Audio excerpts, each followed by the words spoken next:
Assalamualaikum warahmatullahi wabarakatuh. Jumpa lagi di channelnya Afi Pembelajaran Matematika Online. Pada pagi ini materi yang ingin Ibu sampaikan adalah barisan dan deret aritmatika. Apa sih indikator atau tujuan pembelajaran yang ingin Ibu sampaikan pada kesempatan ini? Yang pertama, kita akan mengenal apa itu pola, barisan, dan bilangan. Kemudian juga kita akan menyelesaikan dalam keseharian, menyelesaikan masalah yang berhubungan dengan barisan dan deret aritmatika. Kemudian apa sih gunanya kita belajar barisan dan deret ini? Yang pertama, itu sangat penting sekali dalam keseharian anak-anak Ibu. Pasti mulai dari kecil sampai sekarang pernah yang namanya menabung. Nah, menabung itu bisa menghitung bunga tunggal ataupun bunga majemuk yang dikeluarkan oleh bank dengan suku bunga yang sudah dicantumkan per tahunnya. Itu bisa menghitung ya berapa uang yang akan kita dapatkan dalam setahun, 2 tahun, dan seterusnya ya, dengan menggunakan perhitungan barisan aritmatika ataupun deret aritmatika. Kemudian juga di dalam ilmu biologi, contohnya dalam peluruhan bakteri, kemudian juga dalam ilmu ekonomi, ini sangat penting sekali, apalagi di dalam dunia usaha, untuk menghitung keuntungan optimal ataupun keuntungan berkala yang bisa dilakukan. Perhitungannya bisa menggunakan dengan barisan dan deret. Nah, banyak lagi yang keuntungan yang lainnya yang bisa kita rasakan. Oke, sekarang kita lanjut ke materi selanjutnya. Oke, sekarang kita masuk ke materi. Yang pertama dulu, pola dan barisan bilangan. Ini Ibu ambil contoh. Misalkan ini ada barisan bilangan. Sini 1,2, 3, 4, 5. Kira-kira dua angka, dua suku selanjutnya itu kita isi dengan angka 6, 7. Kenapa? Karena setiap suku kemudian melanjutkan ke suku berikutnya itu ditambah dengan 1. Ini namanya pola ya. Kemudian 1,2, 1,3, 1,4. Kira-kira kita isi di berapa di sini? Kita lihat polanya. 1, 2. Kemudian ini 1 lagi. Berarti dari 1 sini ke sini itu tetap. Tapi dari 2 ke sini tambah 1. Kemudian 1 ke sini tambah 1 tetap. Kemudian ini tambah 1. Berarti otomatis di sini kita isi 1, kemudian 0,5 ya. Itu namanya pola ya. Pola barisan bilangan. Kemudian di sini juga 1,4,9. Nah, kira-kira kita isi angka berapa di sini? Maka di sini akan kita isi, kita lihat polanya. Ini 1, 4 ditambah 3 ditambah 5. Nah, kemungkinan bisa juga ditambah 7, boleh. Kalau 9 ditambah 7, maka kita tulis di sini 16 misalkan. Saya menggunakan pensil dulu. Kemudian kalau 16 tadi ditambah 3 ditambah 5 ditambah 7, berarti tambah 2 lagi tambah 9. Berarti 16 tambah 9 berarti 25. Boleh saya tulis seperti ini. Bisa juga anak-anak Ibu berpikir gini, 1 dikuadratkan 1, 2 dikuadratkan 4, 3 dikuadratkan 9, kemudian 4 dikuadratkan 16, 5 dikuadratkan 25. Jadi sama ya. Oke, itu namanya pola dan barisan bilangan. Barisan bilangan adalah kumpulan bilangan yang disusun menurut suatu pola tertentu. Suku umumnya dilambangkan dengan UN, dan N menunjukkan nomor urut suku, dan rumus untuk mencari suku-suku suatu bilangan disebut pola bilangan. Sekarang kita beralih kepada yang namanya barisan aritmatika. Kalau barisan tadi kita membahas tentang yang namanya barisan bilangan. Barisan bilangan. Di dalam barisan bilangan ini namanya barisan. Barisan itu ditandai dengan tanda koma, itu namanya barisan.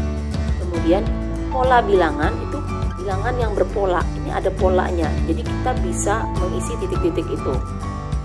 Nah, yang kemudian apa bedanya barisan bilangan dengan barisan aritmatika?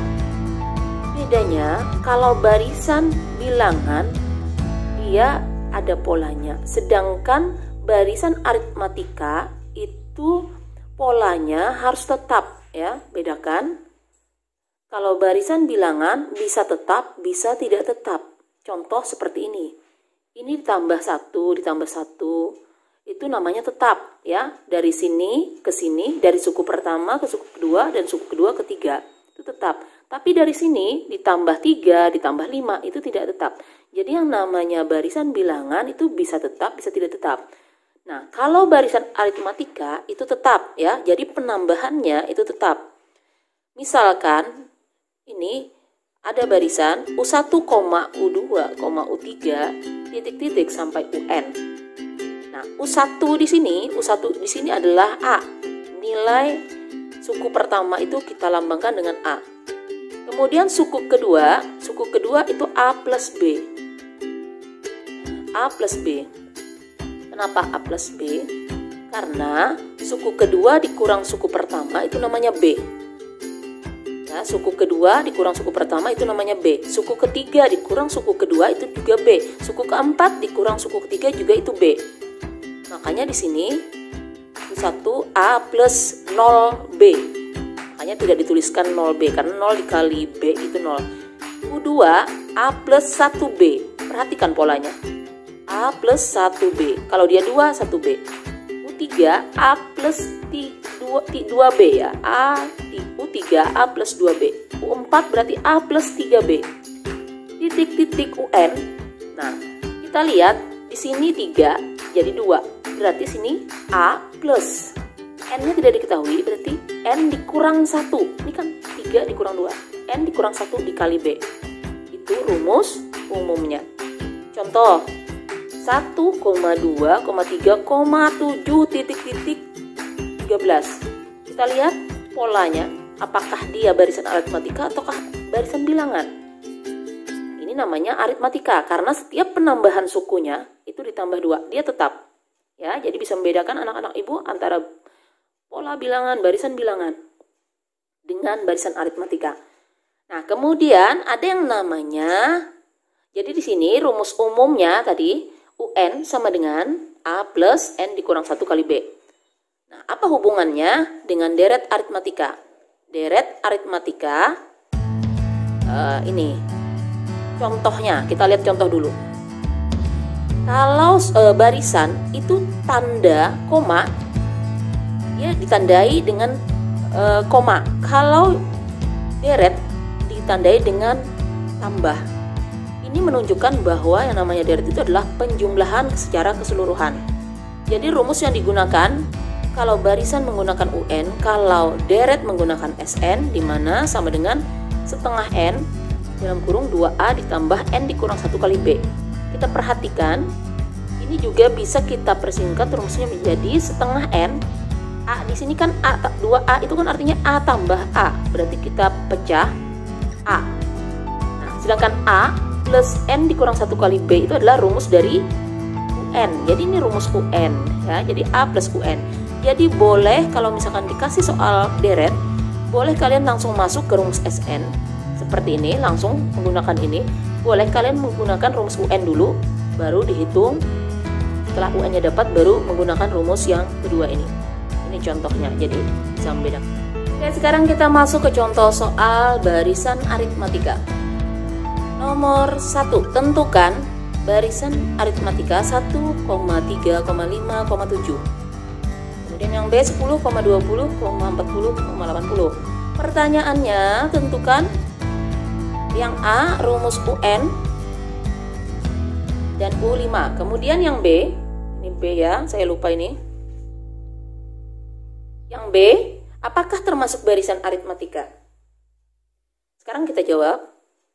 Yang pertama, kita lihat ini barisan aritmatika. Kenapa ini aritmatika? Karena bedanya tetap, ya. 2, 2, 2. Semua penambahannya tetap. A-nya 1, B-nya 2. Kita langsung ke rumus UN. A plus N dikurang B. Kurang 1 kali B.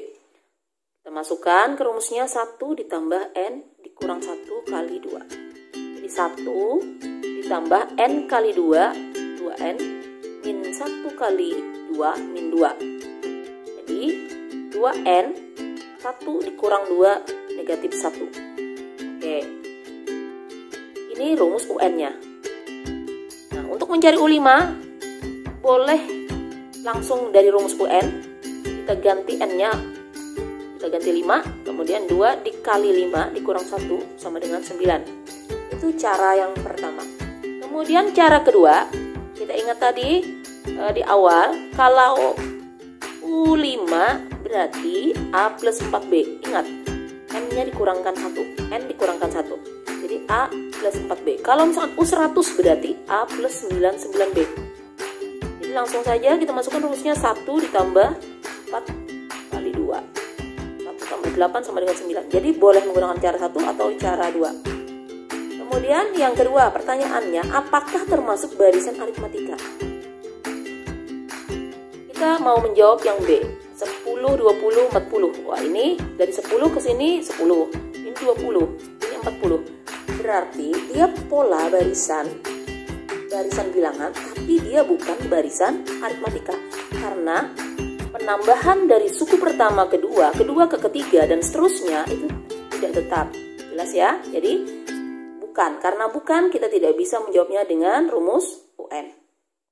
Oke, kita masuk ke nomor 2. Banyaknya bilangan pada barisan aritmatika 10,15,20 titik-titik 200. Nah, berarti ini kalau ditanyakan banyaknya berarti kita mencari N.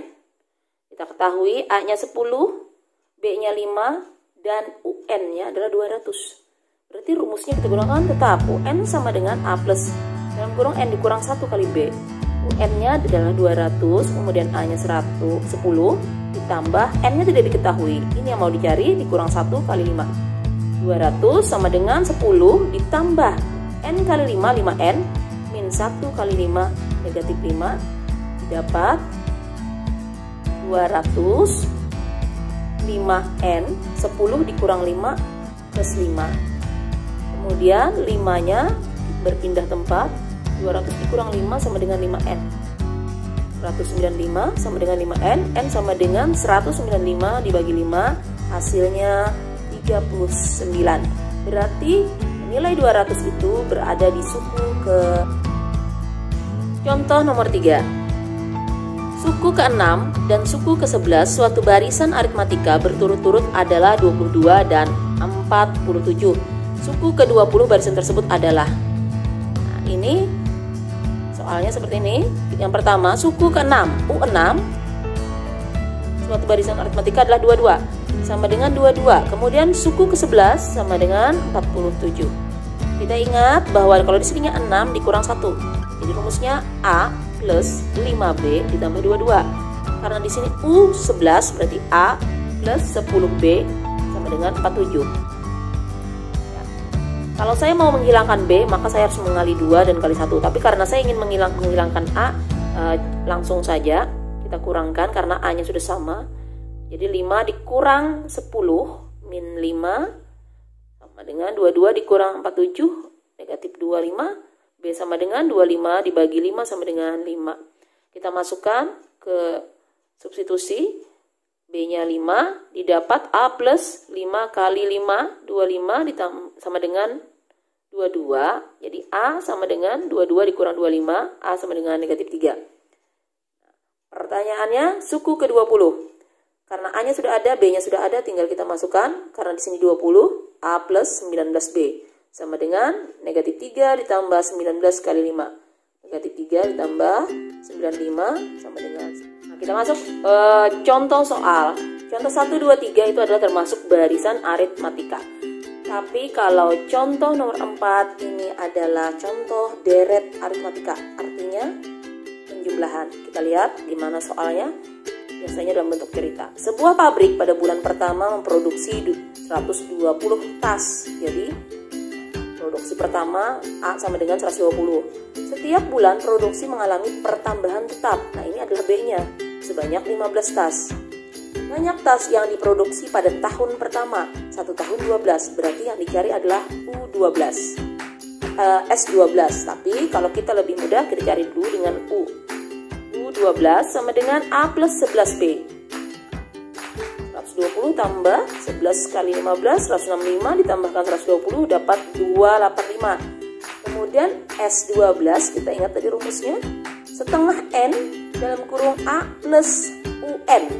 A plus U12. Setengah N dalam kurung 120 ditambah 285 didapat 405. Ini kita coret jadi 6. Jadi 6 kali 405 sama dengan 2430 tas. Oke, anak-anak Ibu, sampai di sini dulu penjelasan Ibu. Mudah-mudahan dapat dimengerti dan dipahami. Jangan lupa share jika bermanfaat. Terima kasih telah menyaksikan video ini. Assalamualaikum warahmatullahi wabarakatuh.